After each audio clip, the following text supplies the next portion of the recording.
बेयावनो आङो Assam forest congress कमिटिनि जेनेरेल सेक्रेटारि हिसाबै आंनि फंबाय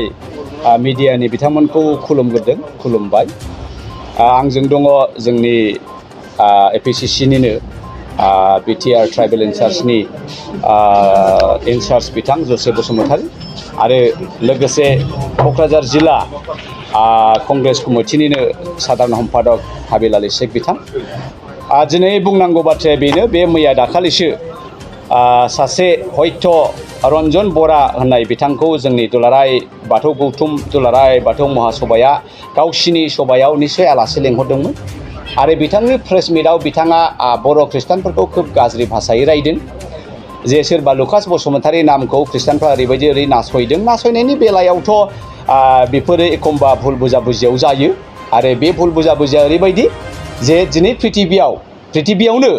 सोरखौबा नासयदोंब्ला, सोरखौबा बुथारदोंब्ला, सोरबा आइजोफोरखौ रेप खालामदोंब्ला, सोरनिबा न'खौ सिफायदोंबा, सोरनिबा धोरोम थानसालिखौ सिफायदोंबा मेक्सिमाम जारिमिनानो फोरमान जायो खृष्टान। सानफ्रोमबो अल इन्डिया दिनै बर'फ्रा गोबां गामि गामि दङ बयकट खालामनाय, दैबो मोनलोङा, बेयो मालायनि न'नि साहदाबो मोना, उन्दुनो मोना, बेफोरबायदि बयकट खालामनाय, गामियाव थानो मोना, हा फाननानै खारनांगौ, बेफोरबायदि हिसाब सारा बायजाबथु बोसोरफ्रोमबो गोबां केस जानाया जोंनि बड'लेण्डआवबो जाबाय थादों। दा बेफोर खोथाखौ आं फोलावनो सानाखै, नाथाय मोनसे जिनिसखौहाय जोंनि दुलाराय बाथौ गौथुमनि दैदेनगिरि बिथांमोना खोब बुजिनाया मोजां जे बर'फ्रा दिनैसिमबो खोब खौसे। धोरोमखौ लानानै बर'फ्रा मालाबाबो बेबायदि दाङाबाजि जाफेराखै जे सोरबा खृष्टाना आं बर' नङा होनफेराखै, बा सोरबा कृष्ण गुरुआबो आं बर' नङा होनफेराखै, सोरबा माबाया जय गुरुआबो बा कृष्ण गुरुआबो आं बर' नङा होनफेराखै। जों बर'आ बर'यैनो थाबाय थादों, जुदियो जों गोबां गुबुन गुबुन धोरोम आरो फोथायनायखौ लादों, बर'आ बर'यैनो दं आरो जोङो दिनैसिमबो बे सेन्टिमेन्टखौ लानानै ज' लैहोर आन्दलनबो खालामदों जोंनो आलादा बर'लेण्ड नांगौ होननानै। गोबां साखि, गोबां फोरमानफोर दङ। दा बेनि गेजेरावनो मोनसे गाज्रि चक्रआ जोंनि गेजेराव हाबनो नागिरदों। दिनैहाय INDFB गैला, BLT गैला आरो आन्दलनकारिफोर गैला आरो बड'लेण्ड बिनायाबो गैथ'ला। बेखायनो फै जोङो बे समावनो सान्सआवनो डान्स मारिनि, जे बर'फोरखौ जोङो धोरोम लानानै बोखावनि, फै जोङो बर'फोरखौ नोरजिया खालामनि। दा गाज्रि मानसिफ्रा बेखौ सालायदों। दा दुलाराय बाथौ गौथुमा बे जिनिसखौ नोजोर होआखै, खारन बे जिनिसा दिनै बेरखांदों। बिथां हयथ' रन्जन बरा बिथाङा बुंनाय मथेब्ला जे दिनैनो गाबोननो जे बर' बाथौफ्रा बर' खृष्टानखौ बुख्रेबनांगौ, सुख्रेबनांगौ, दानथारनांगौ बेबायदिसो बाथ्रा फैदों। खारन बर' खृष्टाना जे बर' नङा, बर' खृष्टान जानाय लोगो लोगो ट्राइबेलनिफ्राय बन्सथ' जानांगौ, ट्राइबेलनिफ्राय ट्राइबेलनि स्टेटास मोना। आरे बाबा, बेखौथ' सोरबा खृष्टाना बा बर' ट्राइबेला डिमान्ड खालामनानै लायाखै। बे संबिधानिक आखारैसो जोङो मोनबाय थादों। जेसेबांसिम भारतनि संबिधानाव सासे ट्राइबेलनि सुबिदाखौ मोननायनि मोन्थाय दङ, एसेबां जोङो लाबाय थागोन। जेब्लानाखि भारतनि संबिधाना बुंगोन जे खृष्टान जानाय लोगो लोगो ट्राइबेलनि मोन्थायफोरखौ मोना, जोङो okay, we are okay with that. खिन्थु दिनै नोंथांमोना बेबायदि बाथ्राखौ बुंनो, बे खोथाखौ बुंनो, सत्य रन्जन बायदि बरा धोरोम गैयै लांसुनिया बांसुनिया बर'नि गेजेराव बुलाय होनो नागिरग्रा मानसिखौ जुदि धोरोम गुरु हिसाबै आलासि लेंहरोबा, बेथ' मोनसे रोखोमनि गावनि बिदा फंबाय बर' हारिखौहाय रायनो, गाज्रि भाषा बुंनो, माने बल गेलेनो दाहार लांनाय बायदिसो मोनदों आं। दा बेखायनो जोंनि दुलाराय बाथौ गौथुमा सांग्रां जानाया मोजां आरो मोनसे जिनिसखौ नोंथांमोना खोब साबधान जानाया मोजां जे नोंथांमोना बाथौ धोरोमखौहाय लाखिनोबा, बाथौ धोरोमाव जेरेखम खृष्टान मिसनारिफ्रा प्रसार जायो, धोरोमनि बायदिसिना बिबिचना जायो, बाइबेल कलेज, थियलजिकेल कलेज जायो, नोंथांमोना बेफोरखौ गायसननांगोन।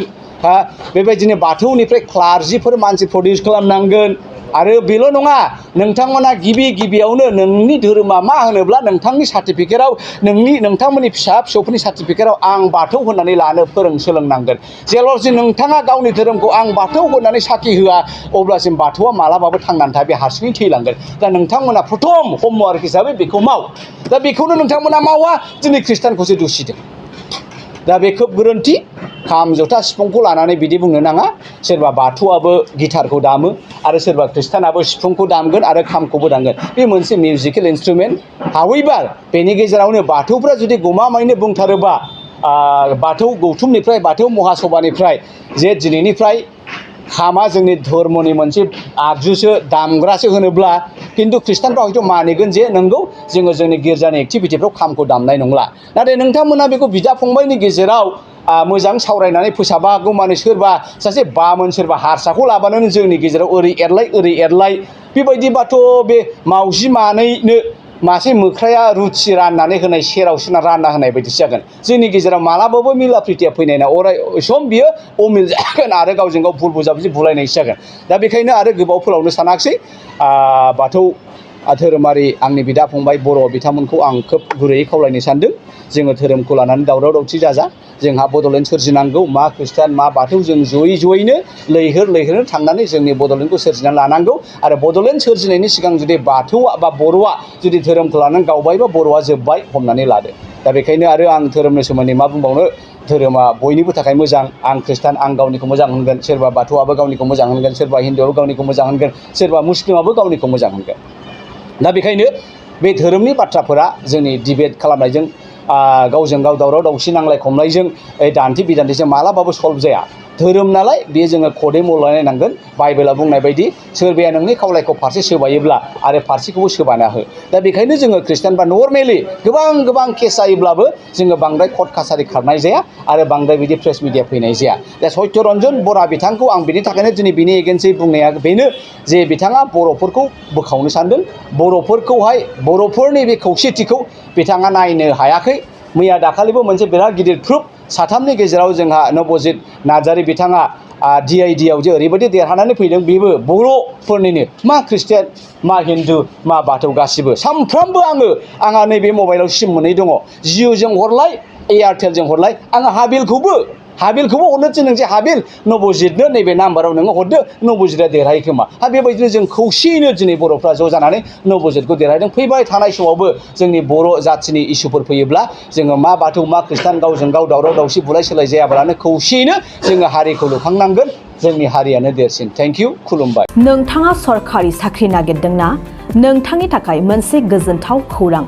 नोंथांनि थाखाय दं एडुकेट पइन्ट जेराव नोंथाङा सोलोंथाइ लानायनि गेजेरजों सरखारि साख्रिनि गुबुन रोखोमनि गोब्राब आनजादफोरखौ उथ्रिसारनो हागोन आरो गावनि आथिङाव गसंथानो हागोन बे एडुकेट पइन्टआव नोंथांमोना SSC bank PO bank clerk bank SO UPSC FSC defence railway state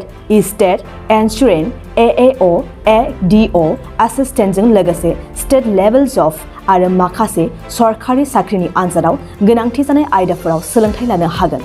मख'नो गोनांदि बे सोलोंसालियाव साख्रिनिल' नङा बेयाव MBA आरो सैनिक स्कुल बायदियाव एडमिशननि थाखाय एन्ट्रेन्स होनो थाखायबो सोलोंथाइ लानो हागोन बे सोलोंसालियाव गाहाम थाखो खथानि सुबिदा दं आरो सम मथे नोंथांनि सोलोंथाइखौ बे सोलोंसालियाव होनाय जागोन